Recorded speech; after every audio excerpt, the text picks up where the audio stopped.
So I bought this used air compressor. I think it's about 15 years old, and I just want to pressure test the tank.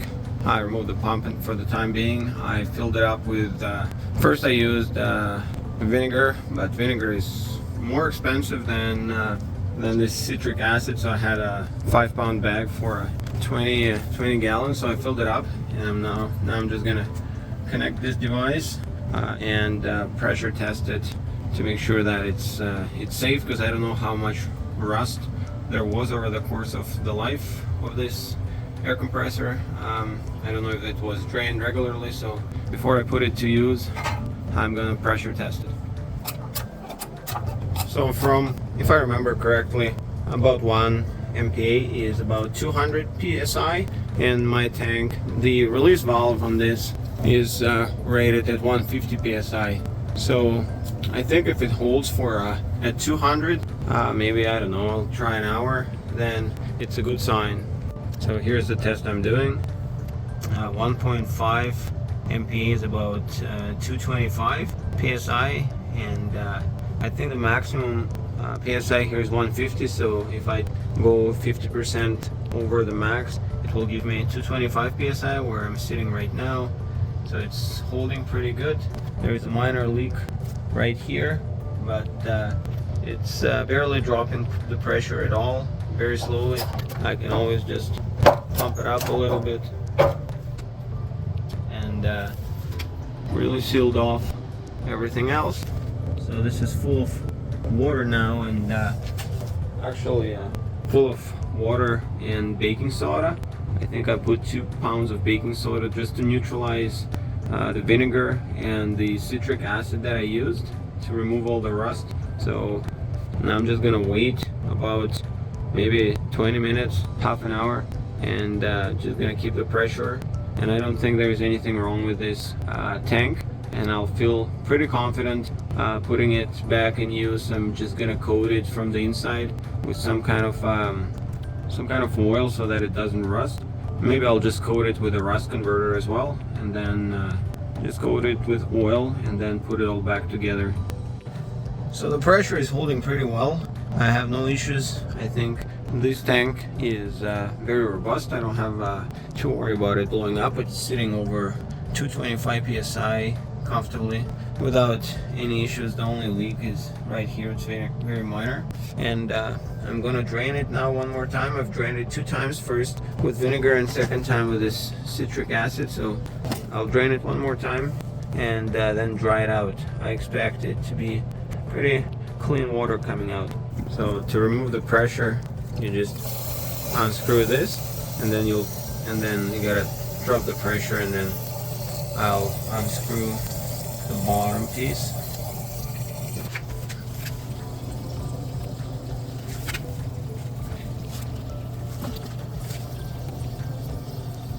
So I'm gonna try this big 55 millimeter socket to remove this plug on the bottom. I could not remove it no matter what. The one on the top was pretty easy to remove, so this is my only hope. It's a 1/2 to 1 inch socket. So if this doesn't work, the only other solution I can think of is gotta be heating it up, but there is that ring that I don't want to burn, so we'll see if this works. This unit is DCF 899, I think. There is one that's way more powerful that's out now. It's 89961, but this is all I got for now. So I tried air hammer, chisel, a blow hammer, just to unseize it with PB blaster, but nothing. So it's gonna be hard doing it with one hand, and nothing is happening, and probably need earplugs.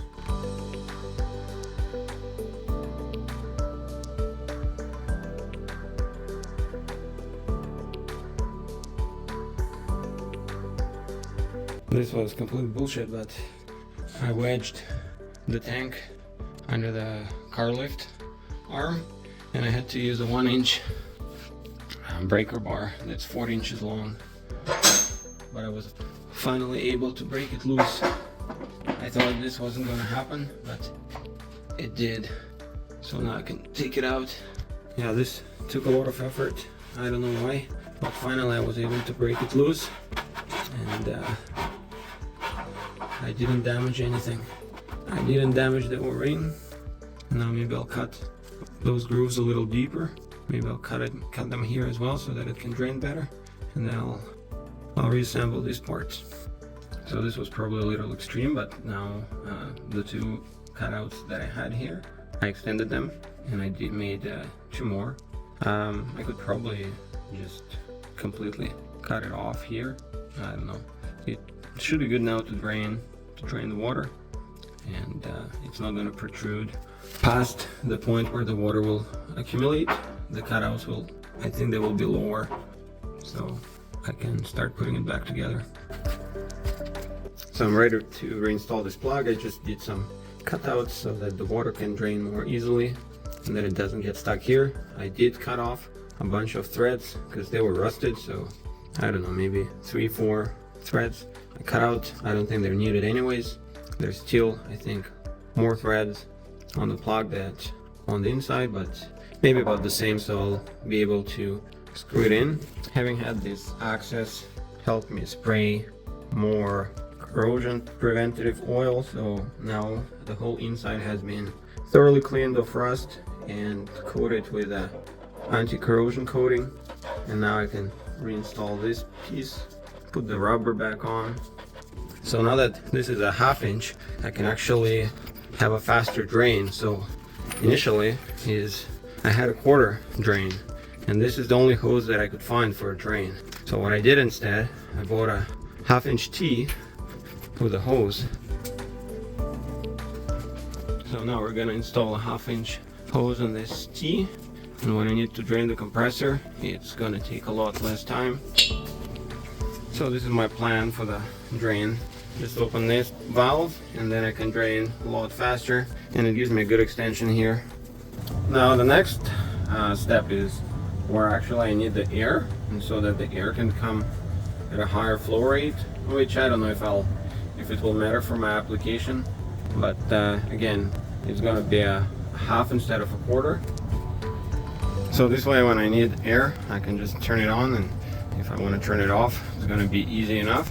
And here I'm just gonna use a push-in connector. So I'll screw this in, and here I'm gonna need a reducer from 1/2 to a 1/4 to connect in the back of the switch. And then I can mount the switch on top.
So here I decided to replace the check valve as well. And this little piece, you just push it in and then you can slide it off.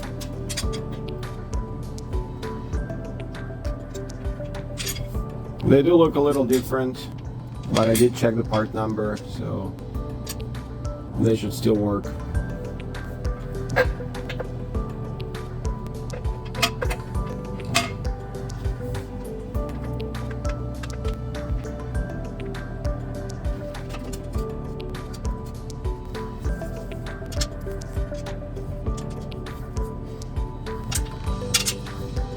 There's 2 more on the other side.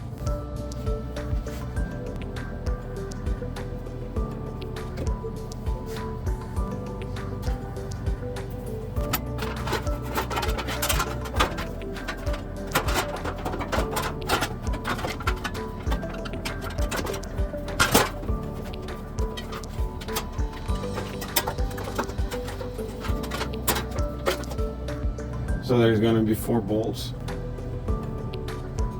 and I'm just going to install small washers. And this is where I had a little problem where these broke, so I'm going to use a rivet. I just drilled out a hole a little wider, and then I'm going to rivet those in place.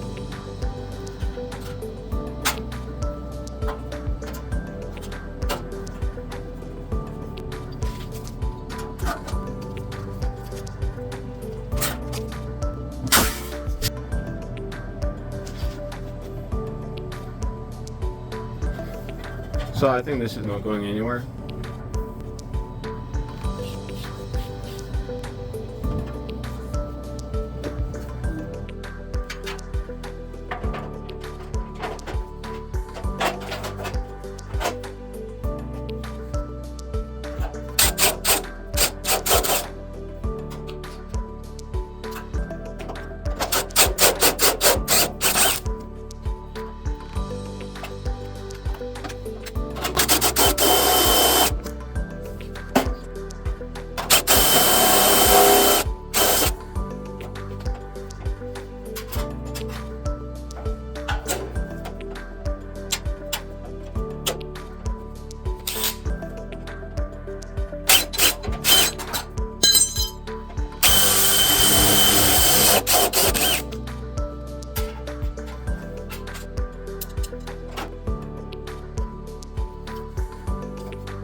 So this is where you need the pipe bender.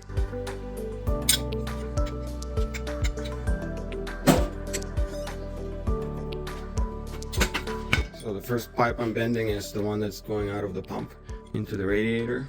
The biggest problem I've been having with compression fittings is that the 1/2 inch compression fitting that comes in a kit is actually too thick, too big for this pipe. Pipe is supposed to be 1/2 inch, but in reality it's only, I think, 12 millimeters. So I'm trying to use, I think that's a 10 millimeter or a 12 millimeter ring, and I'm putting the 1/2 inch on top, and when I compress them they kind of come together. So I'm hoping that will hold, and I just couldn't find a 1/2 inch tubing.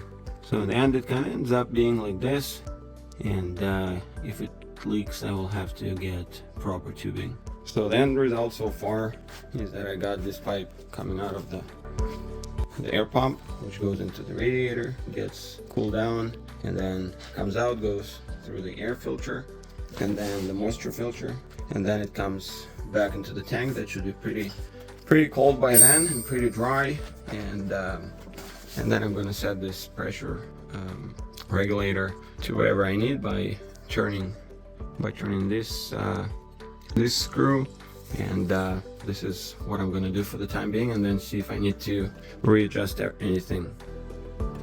So the last piece I had to do here is I was able to adjust my pressure as I wanted. So so if counterclockwise you lower the pressure at which the compressor kicks in, and clockwise you make the pressure higher. So I was able to dial it in at 90 psi, and I put a little mark here that it kicks in at 90 psi. This is an older compressor. My newer compressor, that is exactly the same.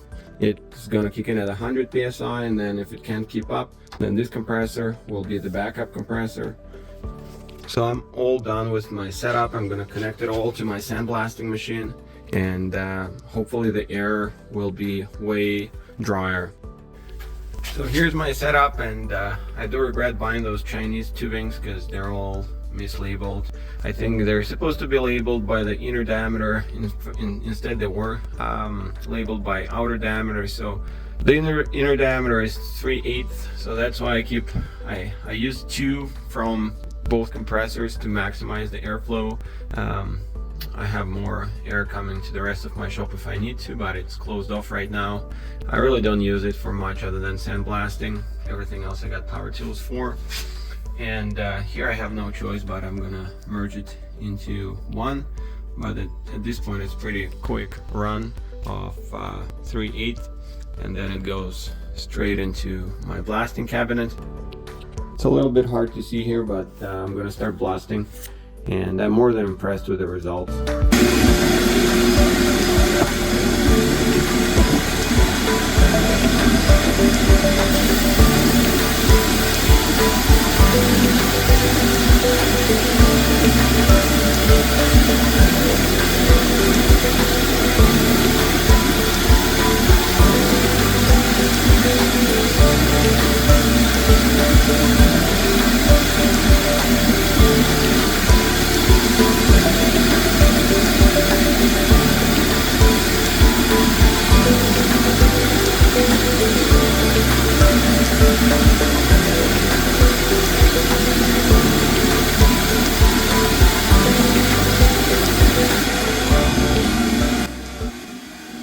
The way I'm running my setup here, it ended up failing with these plastic connectors, and they did melt and fall apart, so this pipe came out, and I'm running two of those compressors combined together, and I just got a few feet of the piping going up. And so on the connector, on the compressor where it actually failed, I did end up upgrading. I was able to purchase a true 1/2-inch copper pipe, and I was able to use the copper compression fittings, and so that issue of the plastic was eliminated.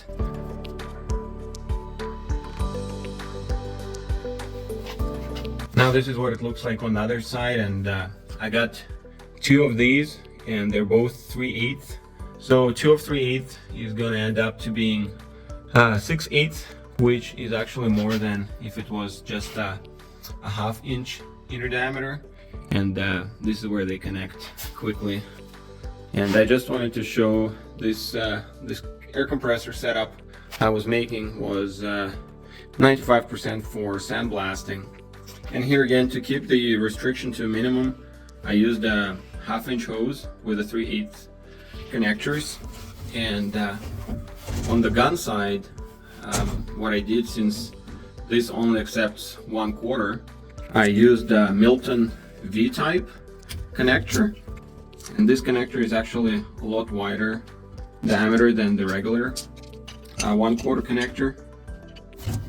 And on this end, this is actually a 3/8 and not 1/4.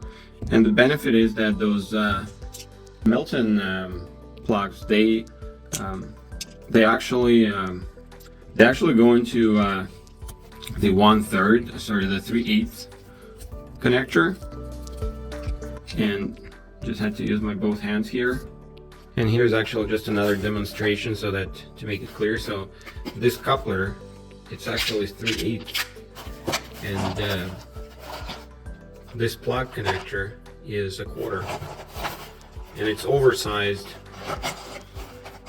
high flow V style. So this 1/4 actually fits into the 3/8, so that there's no reduction in the airflow. So it took me a while to figure everything out and get this blasting cabinet working properly, but getting dry air at high flow rate was key to my success. And well, this setup is pretty commonly found online, and it also made a huge difference compared to the pickup tube that I threw out. And one more upgrade that I did, I used the scat gun, which also made a huge difference.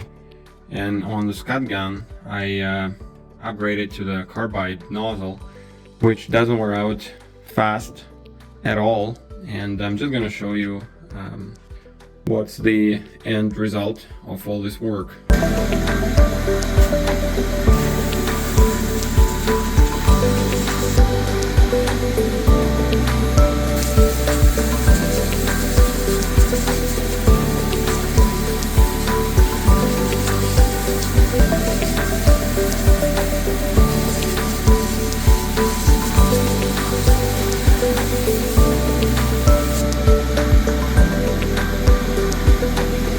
For some reason on this air compressor, these plastic pieces still haven't failed, and I was just waiting for them to fail so that I can upgrade to copper, but they are still holding up. I just filled up both tanks just with running. Normally I run both compressors, and now I was just running this one to fill both tanks, and these are still holding up. But I wanted to show you one last thing, is the difference in temperature. And so that how hot the pump actually gets if you touch it, if you touch this copper tubing, which I think is not showing the right temperature for some reason, but I know that the pump is showing the right temperature. You're gonna get a burn guaranteed. And on this exit side, again, I'm not sure how accurate the temperature is here. I have a feeling it is fine, because this pipe I can actually touch, and it's slightly warm, but it's not even uncomfortably hot. Whereas if I were to touch that pipe, I would get a burn. And so I think that adding this radiator made a huge difference in dropping the temperature. This is just not accurate. I know that here is way hotter, but for some reason that's what it's showing. I can definitely touch this side, but this one is like burning. So I think it worked out great in the end. And the huge benefit of those two air compressors is that, first of all, they're portable. I can move them by myself, and I can connect them together. And the last benefit is that they actually each produce 10 CFM. And in my experience, it was practically impossible to find a compressor that's only 20 gallons that can produce 10 CFM. So combined running, they can produce up to 20 CFM, which works great for my sandblasting needs. And at the same time, both of them remain portable.